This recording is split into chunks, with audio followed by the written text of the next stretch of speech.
For this session of the Mijello journal, I selected Rose Madder because it looked like a bright and festive sort of red. But when looking up information about it, I discovered that PR176 is not Rose Madder at all, but rather Benzema Dazalone Carmine, or as Daniel Smith simply calls it, Carmine. There is such a thing as Rose Madder Genuine, and it's assigned the code NR9. The letters signify it as a natural red, as opposed to a pigment red. But it's apparently not commonly used, and that's not what we have here. This is PR176, Benzema Dazalone Carmine. And yes, I repeated myself, because I don't want INCWorks to be the go-to channel for confusion, at least not on purpose. Wouldn't that be fun, wandering around the studio looking for things that either are mislabeled or don't exist? Not that it doesn't happen already. If you've seen any of the previous videos in this Mijello Journal series, great, you'll know the drill.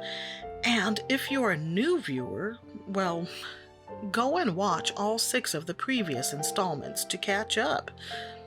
Or just hang around for some super cash arting. It's not that complicated. What we've got here is Mijello's Mission Gold Pure Pigment Watercolor Set. For each session, one color gets featured. I swatch it and show you the intra-palette mixes that I like, usually between 12 and 18. Then I paint something using the featured color and mixes. Easy peasy, short and squeezy.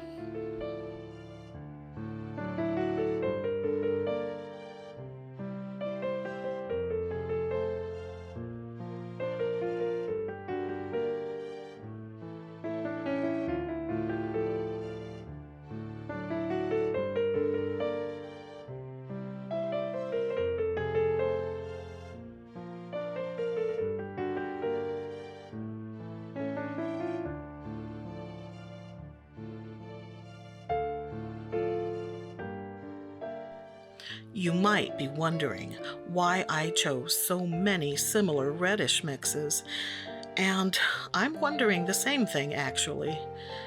The red-orange P073 stands out with those vermilion-like mixes, but for me, it's all about the purples, from maroon to burgundy to lilac.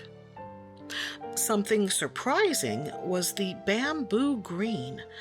Those deep, dark shades are irresistible, which is probably why I also love the Van Dyke brown results.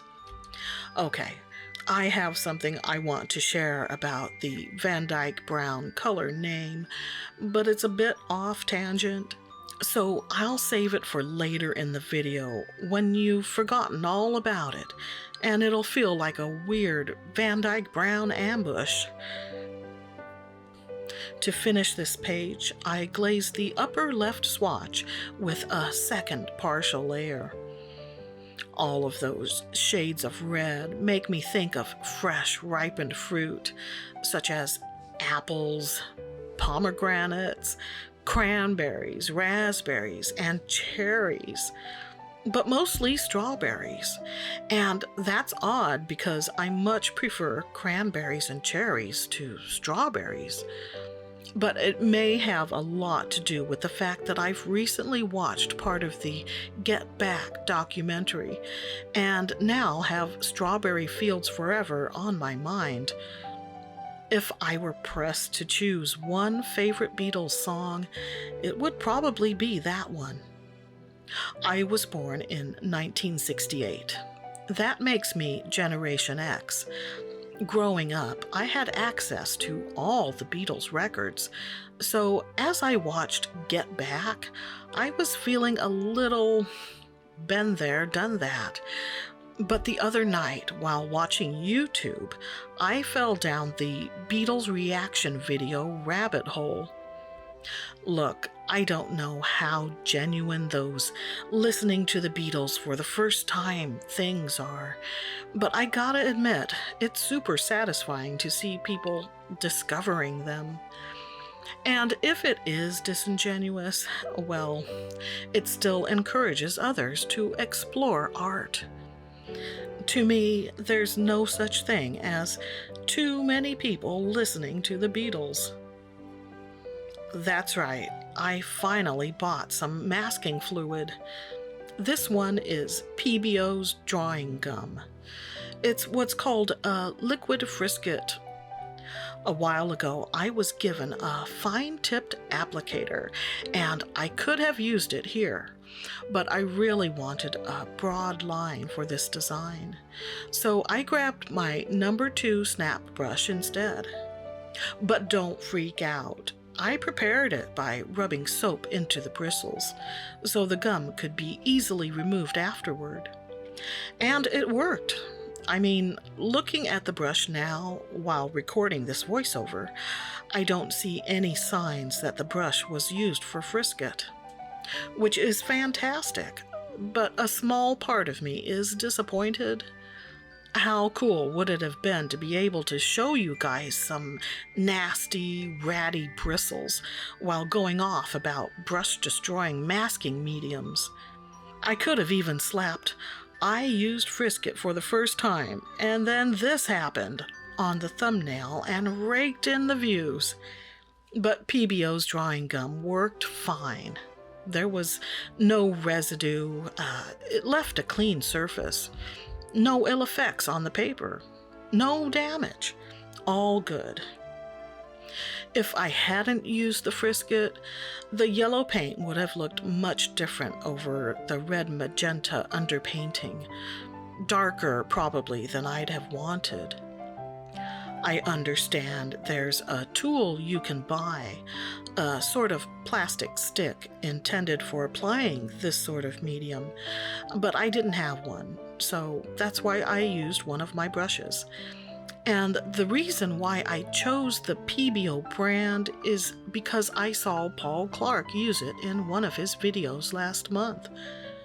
Even he used a brush, albeit an old one.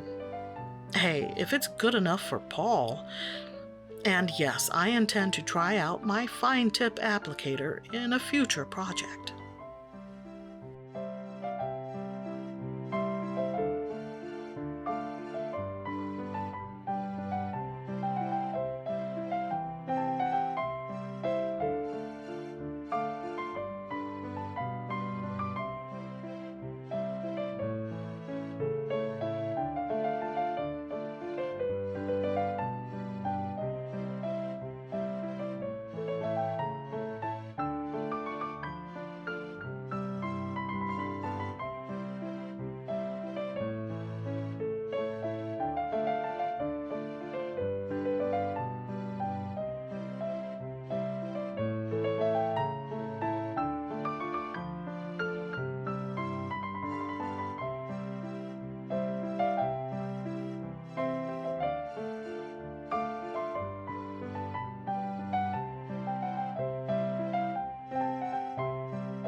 By the way, I am a tad cheesed off. Why didn't anyone tell me this stuff was so much fun to remove? I suppose I should have guessed, but in the videos I watched, it was usually done by rubbing with a finger or an eraser. So when I realized I could pull it off in long strands, well, I felt like a kid again. I can't tell you how many bottles of Elmer's glue I went through just to have the guilty pleasure of peeling dead, dry skin from my palms and fingers.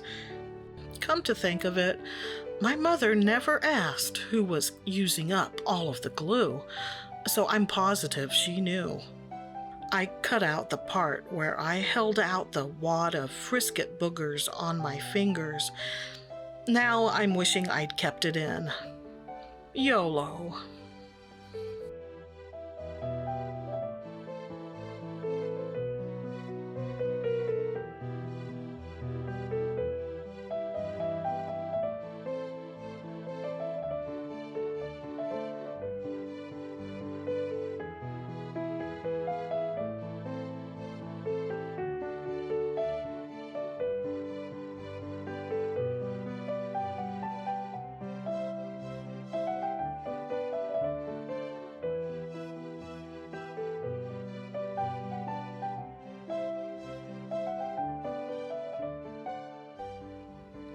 So back to the Van Dyke Brown. That color name always makes me think of Dick Van Dyke. Not in his old TV show or Mary Poppins role, though. It's weird, but when I was very young, there was a made-for-TV movie about a man struggling with alcoholism and how it affected him and his relationships. In the starring role was the well-known and much-loved comedic actor Dick Van Dyke. Ooh, shockwaves through the 70s entertainment industry. What stuck with me about the film was how sad it all was, yes, but they used the Beatles song Yesterday for an added touch of melancholy. Like it needed it, right? I don't remember much else. I mean, I never saw the movie again, and for a long time I couldn't even recall the title. The thing is, with all the hullabaloo over the recent Get Back documentary, I got curious and looked up Dick Van Dyke's IMDb listing. Apparently, the movie was from 1974, and it was titled The Morning After. Coincidentally, The Morning After is also a song, although not by the Beatles, and was featured in the greatest disaster movie of all time, The Poseidon Adventure, which predated the Morning After movie by a couple of years. What was my point?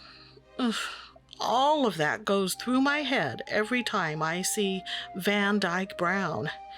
And yes, it's as exhausting as it sounds.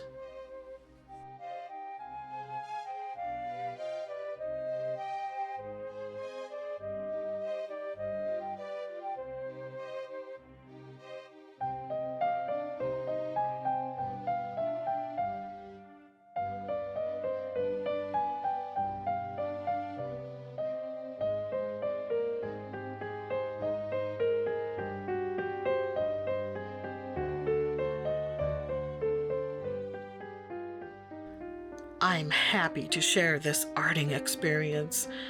I must admit, when starting this Mijello journal series, I didn't know if I'd stay interested enough to do more than a few sessions. But so far, it's been fun and rewarding. At the very least, it's made me dig up info regarding pigments a bit more than I normally do. That's 7 down and 19 more to go, because that's all the room I have in this journal. So the first spread was back in May 2021. That's about one a month. At that rate, this journal should be finished around May 2023. Oh man. On a different topic, I'll be editing footage already taken for several upcoming videos. That includes a holiday gift tag project and more fountain pen stuff later this month. I've been itching to do another collage spread and possibly even redoing my watercolor swatch cards, so that might be ahead in January. Until next time, be well, be joyful, be creative as often as you can, and stay artsy, my friends.